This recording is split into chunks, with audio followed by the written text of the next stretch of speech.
పాలకొల్లు శ్రీ క్షీరారామలింగేశ్వర స్వామి గుడిలో ఉన్న పురాతన శాసనంపై గతంలో నేను ఒక వీడియో చేశాను. దానికి చాలా చక్కటి రెస్పాన్స్ వచ్చింది.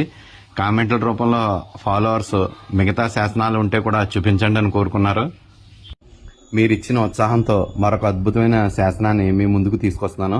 అది ఎక్కడ ఉందా అంటే ఇప్పుడు మీకు చూపిస్తున్నాను. స్కిప్ చేయకుండా నాతో రండి. ఇక్కడ ఎంత అద్భుతమైన పురాతన శాసనం ఉందని చాలా మందికి తెలియదని నా అభిప్రాయం. మన పూర్వీకులు మనకు పంపిన అద్భుతమైన సందేశాన్ని తన ఒడిలో దాచుకున్న అద్భుతమైన శాసన స్తంభం ఇదే. చూసారా మన వాళ్ళు దీన్ని ఎలా ట్రీట్ చేస్తున్నారో ఈ స్తంభాన్ని. మన కాంట్రవర్సీలు వద్దు కానీ ఇక విషయానికి వస్తే, గత 2 నెలలకి ఈ శాసనం మీద వర్క్ చేశాను. ప్రతి పదాన్ని డీకోడ్ చేశాను. చాలా అద్భుతమైన విషయాలు బయటపడ్డాయి. చివరి వరకు చూడండి, మీకు కూడా తెలిస్తే. పురాతన తెలుగు, గొలుసుకట్టు తెలుగు అక్షరాలు మారిపోవడం వల్ల చాలా నిశ్చితంగా పరిశీలిస్తేనే గానీ ఈ శాసనాన్ని మనం చదవలేం. మీకు అర్థం అవడం కోసం పురాతన తెలుగుని నేడు తెలుగులోకి తర్జుమా చేసి కింద టైప్ చేశాను చూడండి. స్వస్తి శ్రీ అభ్యుదయ శాలివాహన శకవర్షంబులు 1518 లఘునిడి దుర్ముఖి సంవత్సర పాల్గొన శుద్ధ 13 అంటే శుద్ధ త్రయోదశి నాడు స్వస్తి శ్రీ సర్వలోకాశ్రయ శ్రీ విష్ణువర్ధన్ మహారాజులైన శ్రీ సాలోద బెహరా మహాపాత్రులైన శ్రీ లిమ్రకథా హరిశ్రేండ మహారాజులం గారు సుముహూర్తాన ప్రతిష్ఠ చేసెను. ఇప్పుడు శాసనాన్ని వివరిస్తున్నాను. శకవర్షంబులనే క్యాలెండర్ ప్రకారం 1518లో దుర్ముఖి సంవత్సరంలో పాల్గొన మాసంలో శుద్ధ త్రయోదశి నాడు ప్రతిష్ఠ చేశారని చెప్పారు. శాసనంలో కనిపిస్తున్న ఈ తేదీని మనం వాడుతున్న గ్రెగోరియన్ క్యాలెండర్లోకి మార్చాలంటే ఆ 1518కి 78 సంవత్సరాలు కలపాలి. కలిపితే 1596 సంవత్సరం అవుతుంది. పాల్గొన మాసం అంటున్నారు కాబట్టి ఇది మార్చి నెల 1596లో ఈ ప్రతిష్టా కార్యక్రమం జరిగిందని అర్థమవుతుంది.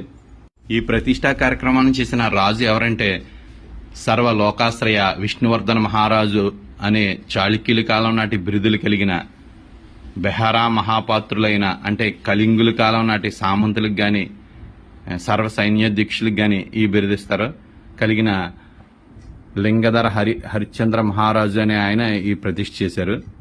ఇక్కడ ఉన్న రాజముద్రికలు బట్టి సూర్యుడు చంద్రుడు ఉన్నంత కాలం ఆ సింబల్స్ అవే తాను చేసిన ప్రతిష్ట నిలిచి ఉండాలని కోరుకున్నట్టుగా తెలుస్తుంది. ఇంకో విషయం ఏంటంటే ఇక్కడున్న రాజముద్రికలు బట్టి సామంతరాజుకున్న బిరుదులు బట్టి ఒక విషయం క్లియర్ గా అర్థమవుతుంది.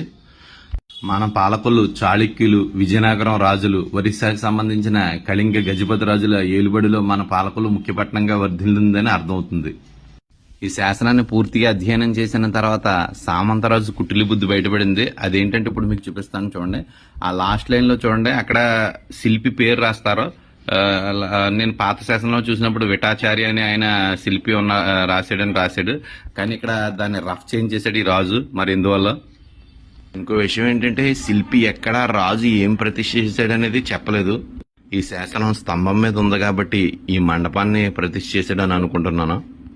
నాకున్న పరిజ్ఞానంతో 430 ఏళ్ల నాటి గుర్తింపు లేని ఈ శాసనాన్ని మీరు అందరూ గుర్తించాలని కోరుకుంటూ చేసిన వీడియో తప్పులేమన్నా ఉంటే మాత్రం మన్నించండి.